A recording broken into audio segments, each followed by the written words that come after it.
Hey everyone, and welcome to this week's episode of Whiteboard Ministry, where I talk about anything and everything related to Christianity and the Bible.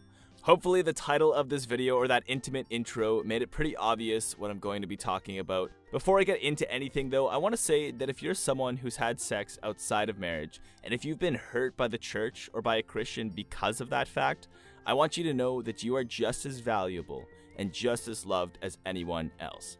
I think this is an important topic to most people living in North America, where we've historically treated sex as something to only be discussed in the privacy of your own bedroom. And while it might be hard to admit, I think the church has contributed to a lot of the negative ways we viewed sex in these past couple decades.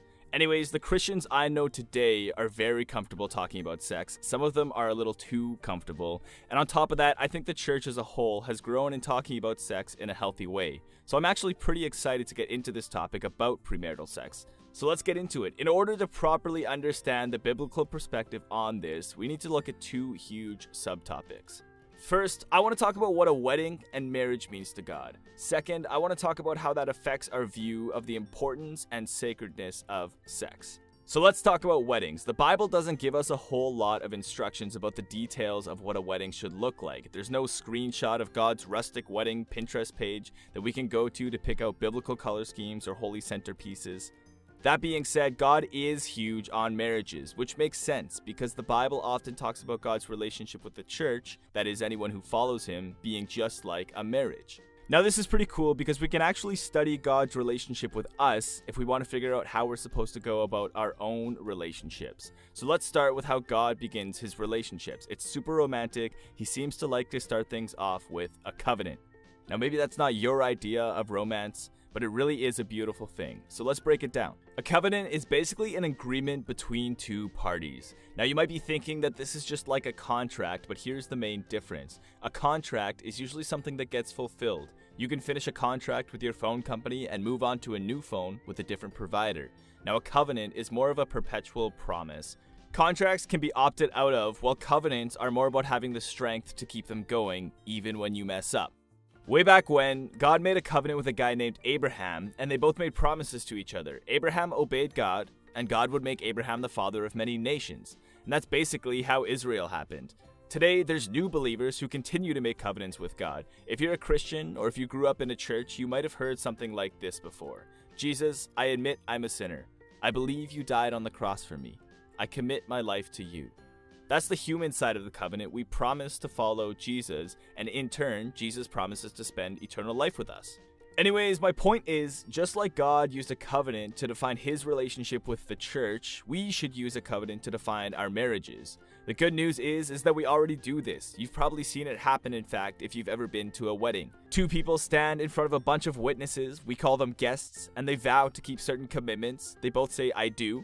And we all clap and they kiss and they sign some papers that will change their life forever. Minus the kissing part, that's pretty much what God did with Abraham in the Old Testament and now what he does with us today. Jesus made a commitment to us that changed his life. In fact, it temporarily ended it. And we make a commitment to him that changes our lives. We get to live eternally with Jesus. Again, my point in all of this is that God cares about covenants, and that's what he defines as the start of a marriage. The balloons, flowers, and birdseed are great, but what really matters to him is the covenant that gets made between two parties, and the signed papers help the government feel important too. All that said, you didn't click on this video to hear a bunch of talk about covenants and married people, but it's important to have those things locked down before we get into all this premarital sex stuff. So now that we've done that, let's talk about the birds and the bees. We'll start in Genesis 2, verse 24. God's just gone mad scientist on us and made a woman out of Adam's rib, and Adam likes the girl, Eve. He says some nice things about how she is the bone of his bones and the flesh of his flesh, and the writer of Genesis goes on to say, that is why a man leaves his father and mother and is united to his wife, and they become one flesh.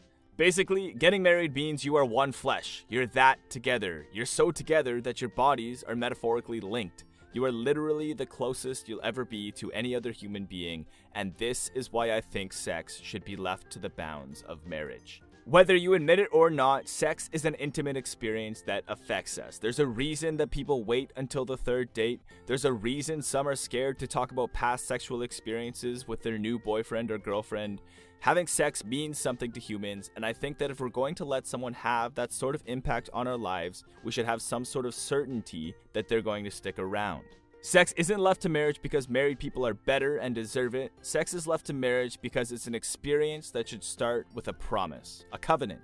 And God's always been about this. He starts with a promise and then he makes an impact in that order. If you mess with that order, things can get messy. Look at Abraham, for example. Can you imagine how devastating it would be to God if he gave a bunch of nations to Abraham but never made a covenant to ask Abe to follow him?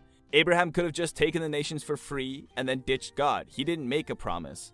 What if God did the same thing to us? How mad would you be if you committed your whole life to Jesus with no covenant? He wouldn't have to do anything. No eternal, joyous life for you. Jesus didn't promise anything. See, God's big on covenants, and he's big on keeping them. He makes promises before he takes action because he recognizes the hurt that can come otherwise. And that's why premarital sex is something the Bible teaches us to avoid. It's an action with an impact that requires no promise. And the promise that God models for us is a covenant, which typically involves two parties making an agreement and then proclaiming that agreement publicly, sort of like a wedding. Marriage is the promise that safeguards the impact that sex can have on two people. It allows humans to enjoy sex while knowing that their partner is fully committed. It's two people who are metaphorically one, celebrating how close they really are. Now, I'll add really quick that there are a lot of reasons people choose not to get married, and some of them are good reasons. However, if you're in a relationship and you both feel prepared to make that commitment, I think you should do it. You might be broke or you might not feel mature enough, but it's actually pretty easy to get married for cheap nowadays if you're okay with that. And as far as being mature enough goes, I'll offer you this quote that was said to me before I even met my wife. Marriage isn't about having it all together. It's about being willing to grow and change together. Now, I don't want to force anything here. Marriage is a big deal and it's up to you and your partner to decide. I got married while I was young, broke, and immature, and so far things have only gotten better. Anyways, I hope this video helped explain why the Bible teaches that sex is something to be left to marriage. Now, I want to reiterate though that if you're currently in a relationship where you're having premarital sex, you are loved and you are normal. I've just recently gotten married, so I know the struggle it can be to abstain, especially if you've already had sex with each other. I'm hoping to make another video in the future about tips and boundaries to implement if your goal is to wait until marriage to have sex, even if you might have already had it. I'll also point out, and sorry for those of you who might know me personally, but having sex as a married couple is great. My wife and I have been married for around 10 months and we have no complaints. Anyways, that's it for this video. Thanks for watching. I love talking about marriage, so this was a fun one to make. If you have any questions for me, don't be afraid to comment or even reach out and message me personally. If you like the videos I've been making, then it would help me out a lot if you could subscribe to my channel and hit the bell icon to get notified every time I post. I come out with new videos every week.